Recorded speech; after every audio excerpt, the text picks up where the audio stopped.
Hello students, today I am going to discuss about the product of two vectors. So far we have studied different types of operation on the vectors, such as how to add two vectors, how to subtract a vector from the given vector, then how a number is multiplied to the given vector. So like that, here we will discuss the product of two vectors. We know, suppose the two numbers are given and we add them, then we will get a number. If we subtract them, we get a number. Okay. And in case of matrix, when the two matrices are given, if we add them, we get a matrix. If we subtract them, we get a matrix. If we multiply them, we get a matrix. But it doesn't happen always. Suppose there is a case of functions. Functions can be multiplied in two ways, pointwise, and the second is composition of functions. In the same way, vectors can be multiplied in two ways. There are two ways of multiplication.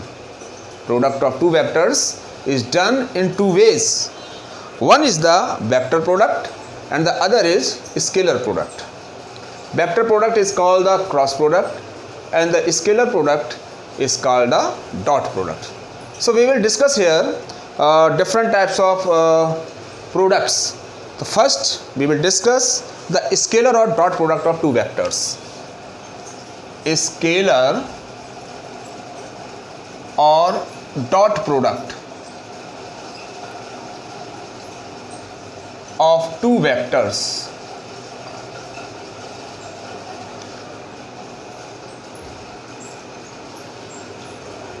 Okay, so what is this scalar product of two vectors? Let us suppose there are two vectors that are non-zero, a vector and b vector.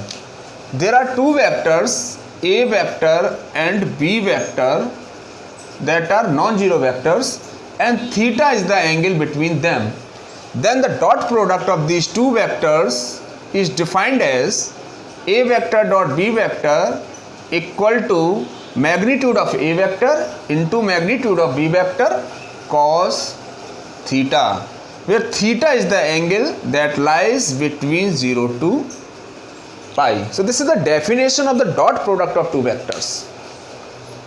Means if we multiply the two vectors, and then a vector dot b vector will be defined as a vector dot b vector, a vector magnitude, b vector's magnitude cos theta. This is the scalar product. Why we call it scalar? As we will get here a vector dot b vector as a scalar quantity. Okay. Now you will think that how this result comes, a vector dot b vector equal to ab cos theta. So let's give one example that is related to science actually. So for 2 minutes just pay attention towards it, ki how a vector dot b vector is a scalar quantity.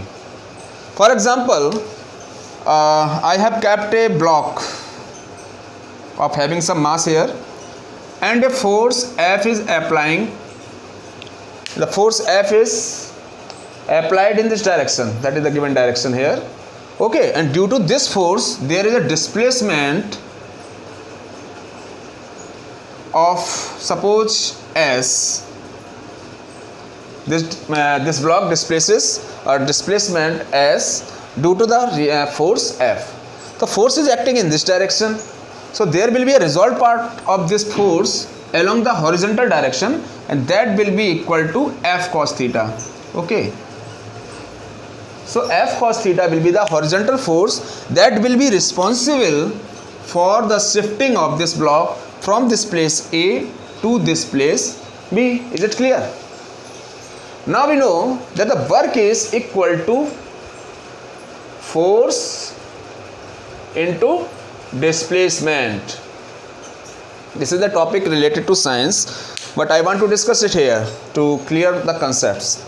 So work equal to force into displacement, you know that the force is a vector quantity, displacement is also a vector quantity, but the work is a scalar quantity. Means we are getting the scalar result from the two vector quantities, force and displacement. Now see, the force F cos theta works in this direction. Okay, so due to this force there is displacement of S. So the work done W will be given by F S cos theta. F cos theta is the force here. F cos theta is the force here in the horizontal direction, and S is the displacement cover. So actually W equal to F S cos theta. So the work will be defined by this. Work is a scalar quantity here.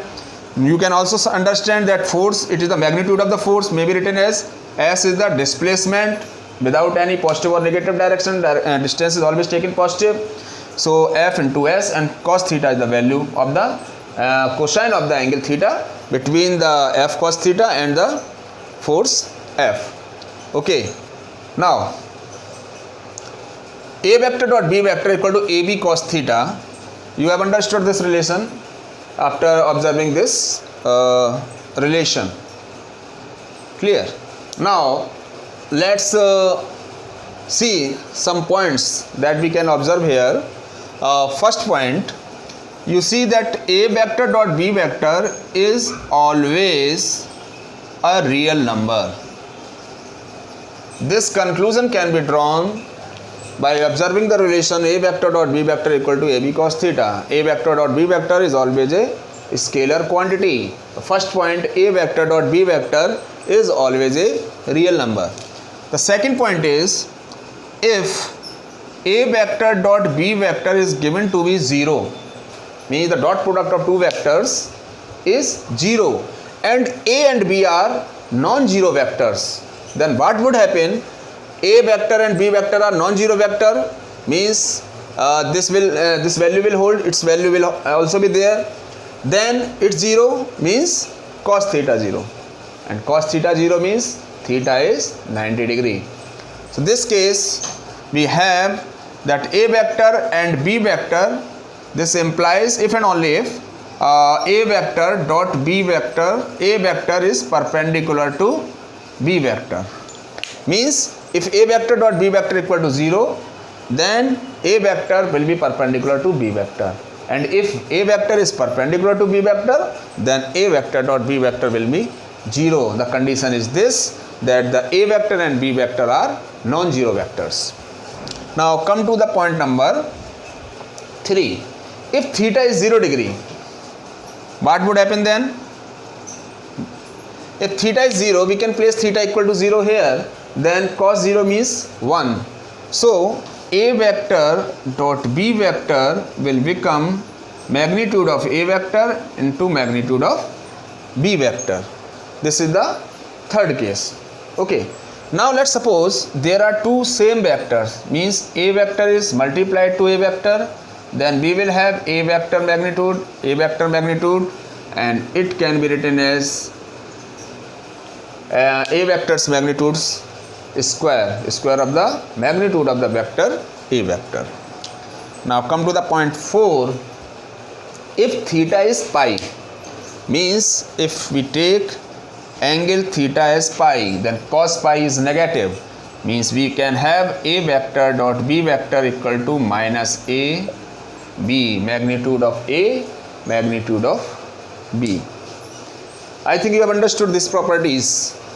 Now let's move to the new properties, next properties. Let's move now to the next property, property number 5. Let us suppose that I cap, j cap and k cap are the unit vectors along the x-axis, y-axis and z-axis. Then suppose this is the right-handed rectangular coordinate system having the axis x, y and z. I cap is the unit vector along this axis, j cap is the unit vector along the y axis and k cap is the unit vector along the z axis. Then I cap dot I cap, what would be its value? This is the dot product of two vectors that are the unit vectors here. So I vector dot I vector, I cap dot I cap must be equal to I cap magnitude, and the angle between the I vector to I vector, the angle is 0. So it is cos 0. So what is the value of the magnitude of the unit vector? That is 1. So 1 dot 1 and cos 0 value is 1. So overall we have the value of I cap dot I cap equal to 1.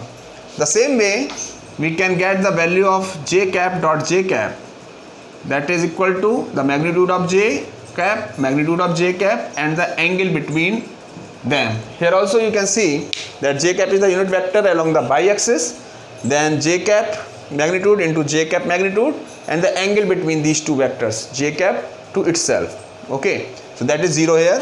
So j cap dot j cap, its magnitude is 1, its value magnitude is 1, and it's again 1. The same way we can get the value of k cap dot k cap equal to 1. Means we have I cap dot I cap equal to j cap dot j cap equal to k cap dot k cap equal to 1.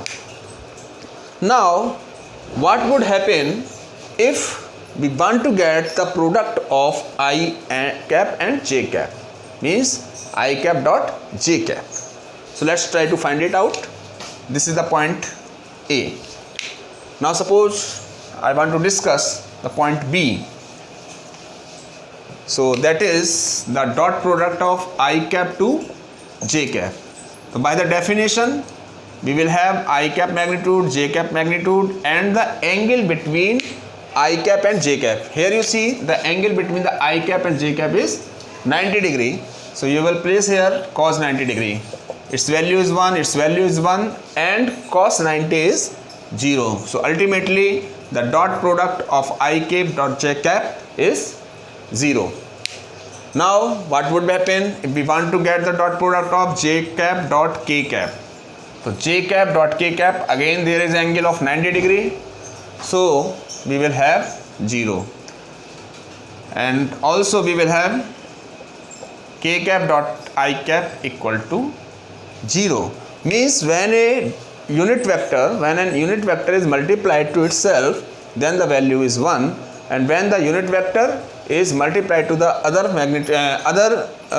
unit vector, then its value is 0. So this is the property number 5. Okay. Now the next property 6. By the definition of the dot product, we have a vector dot b vector equal to magnitude of a, magnitude of b, and cos theta. Here theta is the angle between the two vectors a vector and b vector. Now suppose we want to get this angle. So what would happen if we want to get the value of cos theta? So we will have cos theta equal to a vector dot b vector upon magnitude of a, magnitude of b. So this way we can get the angle theta, that theta equal to cos inverse a vector dot b vector upon magnitude a, magnitude of b. So this is the sixth property that is used to get the angle between the two vectors. Clear? Now come to the next property, property number 7. The property number 7 is that the dot product is commutative. Property number 7. Dot product of two vectors is commutative. In the smaller classes you have studied the properties of numbers: closure property, commutative property, associative property, existence of identity, existence of inverse, distribution law. So the same way the dot product of two vectors is commutative, means when we multiply a vector to the other vector, that is equal to the product of the other vector to this vector. How? If we multiply a vector to b vector, then it will remain same as b vector dot a vector. It is the commutative property. Okay. Now the next property, that is the distribution property, that is also followed here, distribution property. Okay, so distribution property, first suppose there are three vectors, a vector, b vector, and c vector, and we want to get the dot product of a vector to the sum of the vectors b and c.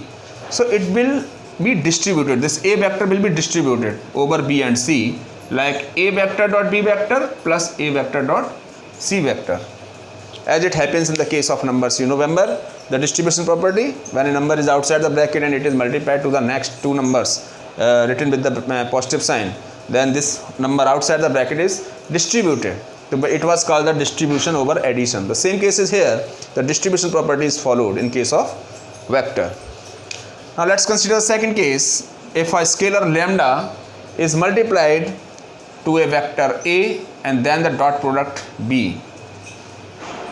Okay, means when a vector a vector is multiplied by a scalar, then the vector obtained is multiplied by the vector b, and means dot product is taken, then it can also be taken equal to lambda a vector dot b vector, or we can take a vector outside and then the lambda b vector may be written. Okay, so these were some properties we should know about the scalar or the dot product of the vectors. So this way we have completed the concept that how to get the dot product of two vectors, and in the next video we will discuss the cross product or the vector product of two vectors, where when we multiply the two vectors and then the result is a vector quantity.